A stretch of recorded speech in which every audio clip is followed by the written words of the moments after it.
Hey, y'all, welcome back to my channel. Today we're going to be discussing Olivia from Liv's life. Whew, what a week it has been. I told you months ago she was going to continuously spiral, but I think it's getting to the point of her spiralization, if that's a word.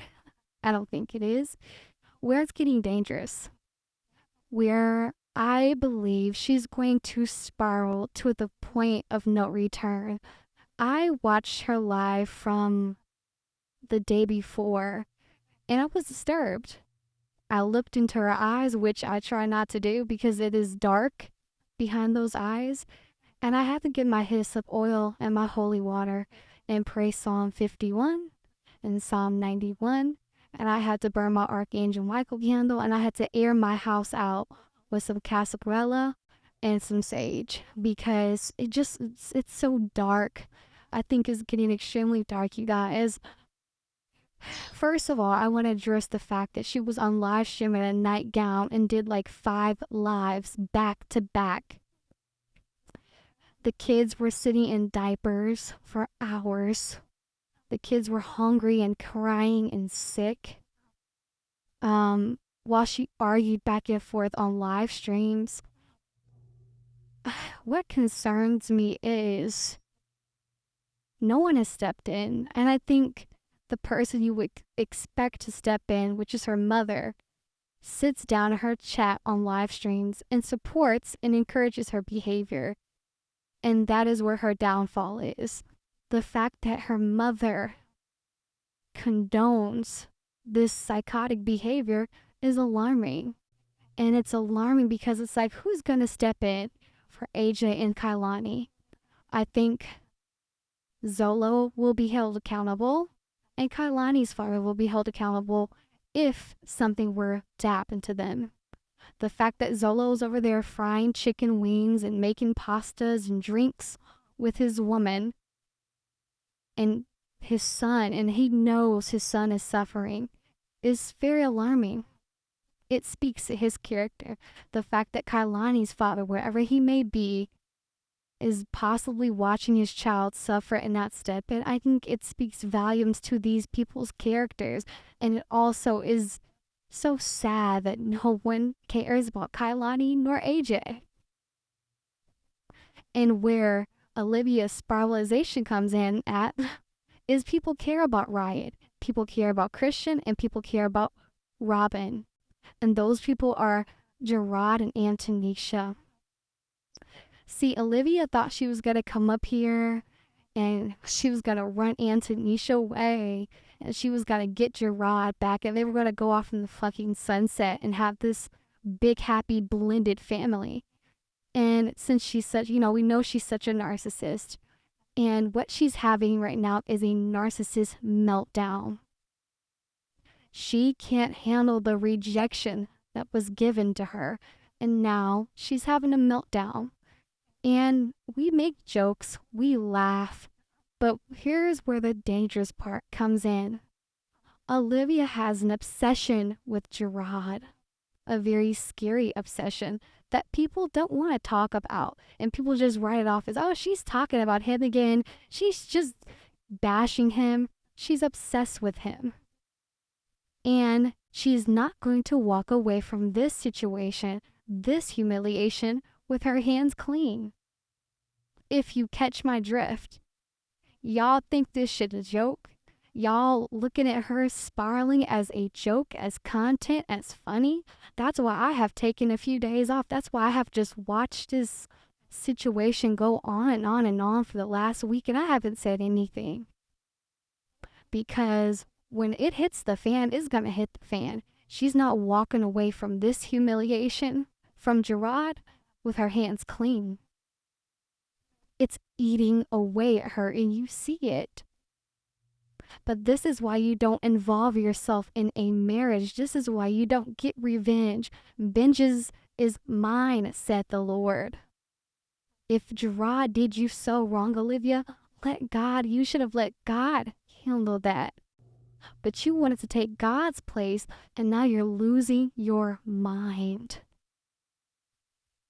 But the scary part about this is the accusations she keeps throwing at Gerard. And again, Gerard, hands are not clean in this situation either, because you walked back into the lion's den and played with this snake. So whatever she has on you, she's going to use that as ammunition.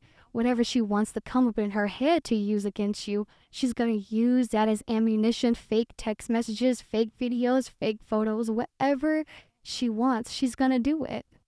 She's not walking away from this humiliation with her hands clean. The fact that Antonisha's still there, the fact that her and Gerard are still married, they're still going on vacations, they're still planning birthdays and having birthday parties and gatherings, that is eating away at her because she feels that should be her. She feels, how dare this woman take my place, and I feel superior to her and she's beneath me.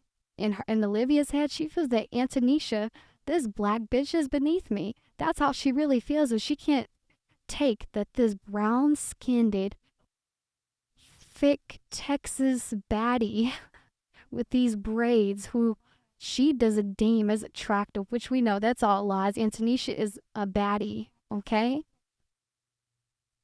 Cornbread fed.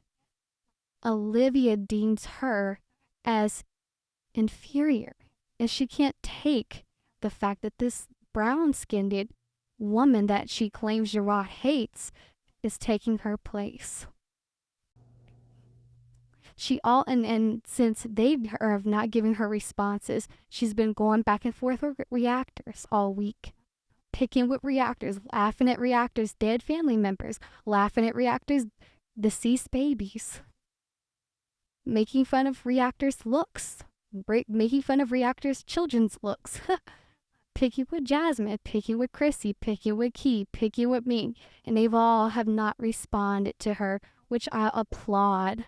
Nobody has responded to her, and that's why the spiral continues and will continue. But the crazy part about this is she's not going to walk away from the situation with her hands clean.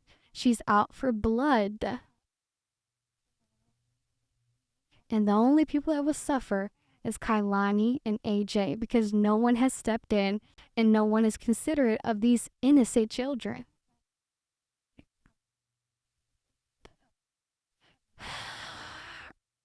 What really bothers me is me seeing Zolo go live with Donna and living his best life from what it appears, but his baby is over there suffering. Olivia is unwell. I said it in a previous video, and I'll say it again. She does not need to be alone with those two kids. She does not need to be by herself, period. Olivia is also really mad at Raquel because I stand on what I said. In my opinion, Raquel kicked her the fuck out with those two kids, but I think she is still helping with AJ throughout the week. I think AJ goes to Raquel's house throughout the week, but Olivia gets him on weekends. That's just my theory. That's my opinion. I'm not saying it's true. But Olivia's really mad at Raquel because from the information I was given, nobody would want to live in that place Olivia's living in willingly. That was her last and only option. And she's upset about that as well, because for years she sat on her high horse. I have one baby daddy, I have this, I have that, only to turn into everything she laughed at. And what you see is a narcissist that is crumbling and having a meltdown because she was rejected by her husband. She was rejected from her friendship group. She's just been rejected and she can't handle it, so the spiral will continue. And as I said before, to her victims who she keeps attacking, protect your neck, because she's not leaving this situation with her hands clean, if you catch my drift. Anyway, you all be sure to like, comment, and subscribe, and I'll be watching this situation closely, y'all. It's a mess. Enjoy the rest of your day. Bye.